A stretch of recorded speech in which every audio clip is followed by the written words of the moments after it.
प्रेम और कर्म दुनिया में किसी चीज को जीत सकते हैं। कई लोग काम को बोझ मानते हैं। आज तक काम के कारण कोई आदमी नहीं मरा। हमें हर समय पर कर्म से प्रेम करना चाहिए।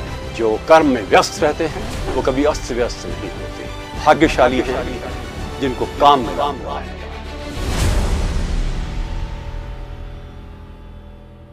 नमस्कार।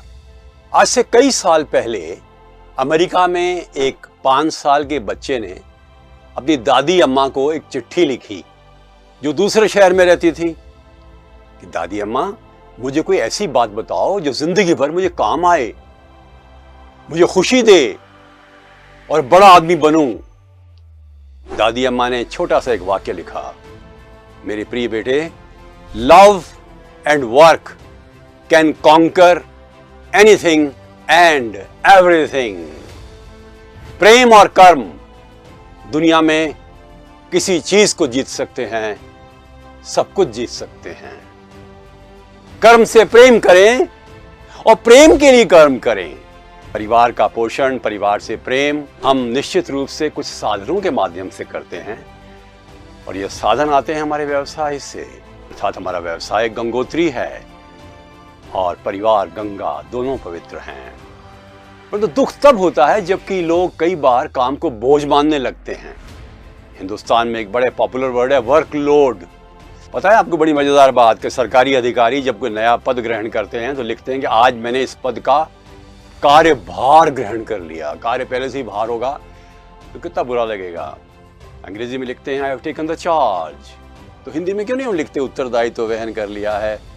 और खैर ये एक कोई ऐसी आलोचना नहीं है जो कि प्रदर्शित कर रही हो हमारी संस्कृति की। पर हाँ, कई लोग काम को बोझ मानते हैं। ओह, मैं तो काम के नीचे दबा जा रहा हूँ और इतने स्टूडेंट्स हैं, इतनी क्लासेस हैं और इतने सब्जेक्ट्स हैं जिनको पढ़ना है। कंप्यूटर एग्जाम के लिए कितना काम करना पड़ रहा है।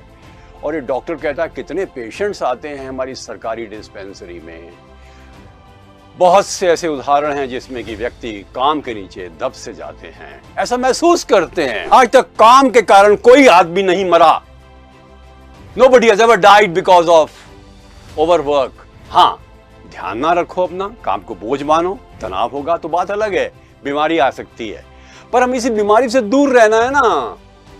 हमारा सारा मनो दिशा का एक प्रवाह है वो इस प्रकार का होना चाहिए कि हम काम से प्रेम करें। और इसलिए जरूरी है काम करने के फायदों को समझें। काम करने से जीवन अर्थपूर्ण बनता है। Edward Camus Nobel prize winner कहता है, life becomes soulless if you don't work. जीवन जो है वो आत्मा विहीन हो जाता है यदि हम काम ना करें। स्वास्थ्य बढ़ता है, हम खुश रहते हैं, एंडोर्फिन्स क्रिएट होते हैं, हैप्पी हार्मोन्स। उम्र बढ़ती है।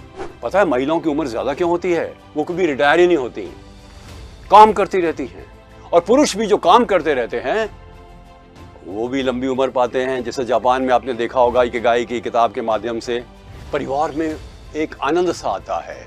काम से मिलने वाला संतोष अभिव्यक्त होता है हमारी खुशी के माध्यम से, प्रेम के माध्यम से। हम उत्फुल्लित रहते हैं, उत्साहित रहते हैं, जोशीले रहते हैं और आनंदित रहते हैं। सबसे बड़ी चीज क्या है? हमारे जीवन में आत्मविश्वास बढ़ता है। लगता है कि मैं कुछ कर रहा हूं, मैं कुछ कर रही हूं, परिवार के लिए, देश के लिए, समाज के लिए, समुदाय के लिए, विश्व के लिए। वो योगदान जो मैं करती हूं या करता हूं उस पर मेरी छाप है। कर्म का ये फल है। इसीलिए कर्म को योग कहते हैं। और इसीलिए हमारे ग्रंथों में ये कहा गया है कि हम 100 वर्ष तक कर्मशील रहें। भगवान कृष्ण भी कर्म को योग मानते हैं। विनोबा कहते हैं कि जो कार्य ईश्वर को समर्पित करके किया जाए वो पवित्र होता है। अरविंद घोष कहते हैं हर कार्य को अर्चना के रूप में करो। अर्चना के फल और फूल कभी सड़े गले नहीं होते। अतः हमें हर समय पर कर्म से प्रेम करना चाहिए और उसमें मन लगाकर काम करना चाहिए, उससे आनंद लेना चाहिए, उदकना चाहिए काम करने के बाद, नया काम करने से पहले उत्साह से, टोटल एंथुसियाज्म, जोश, उमंग, zing. That is very important for working. कभी निराश हो काम करिए, निरुत्साहित हो काम करिए, चिंतित हो काम करिए, परेशान हो काम करिए। न रहो न निराश करो मन को, कुछ काम करो, कुछ काम करो। अतः हमें गुणात्मकता को ध्यान में रखना चाहिए। Aim for excellence. जो काम शुरू करो उसको पूरा करो। अरुणा आसफ अली को जब पद्म विभूषण मिला, उनसे पूछा आपकी सफलता का रहस्य क्या है। उन्होंने कहा कि मैं या तो काम शुरू करती नहीं हूं, करती हूं तो उसको पूरा करती हूं। I always complete my work and before I start it I plan for it. शुरू करने से पहले पूरी मैं योजना बनाती हूं।